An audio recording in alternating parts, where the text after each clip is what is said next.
Hello, myself Deepna. നമുക്കിന്നൊരു മാടായിപ്പാറയുടെ കഥ കണ്ടാലോ?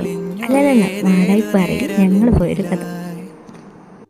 ഈ വാനിൽ ഉയരും നിറങ്ങൾ പലതും ഏതേതോ കാറ്റിനൊപ്പമായി മിണ്ടാതെ പലതും മനസ്സിൽ വച്ചു പതിയെ അതാകെ ഉള്ളിലോ കുഴപ്പമായി മിണ്ടുമ്പോൾ പതിവായി മറച്ചു വച്ചതൊരു നാൾ തിരിച്ചു വന്നിടാത്ത പട്ടമായി ആഹാ.